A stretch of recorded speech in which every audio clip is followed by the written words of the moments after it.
Do you have an Ishmael in your life?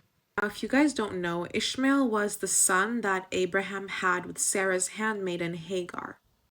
Now, during this time, God had promised Abraham and his wife, Sarah, that he would have a son, and that son would carry on his lineage.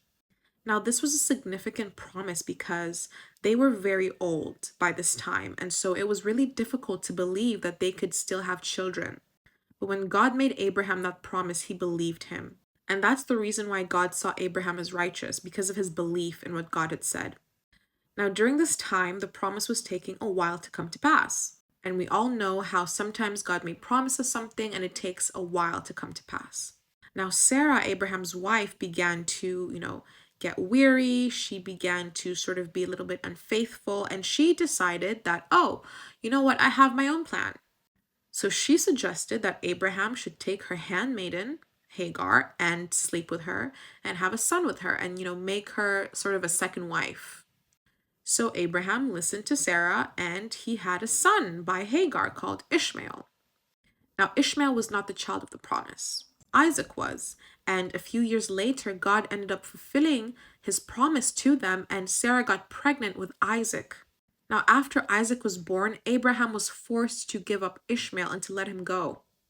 And of course, this was so difficult for him to do because that was his son. He was bonded to him. But it was important to let him go in order to make room for God's promise, which was Isaac. So I want to ask you again, do you have an Ishmael in your life? Has God promised you something, but because you're weary and you're tired of waiting on God's promise, you've decided to sort of make the promise come to pass by yourself, or you've decided to go ahead of God, and now you're in a situation where you're bonded to something that God never intended for you to be bonded to. And you have to understand that God may very well ask you to let go of that Ishmael in order to make room for the promise. If you're one of those people who hasn't yet made yourself an Ishmael, let the story of Abraham, Isaac, and Ishmael be a warning to you. If God makes you a promise, no matter how long it takes, don't take it upon yourself to make the promise come to pass in a way that God did not tell you to. You may end up in a situation where you're bonded to the wrong thing, and then you're going to have to let go of that thing in order to make room for God's real promise. So don't make yourself an Ishmael because you're tired of waiting. Be patient and wait for God's perfect promise to come to pass in His perfect timing.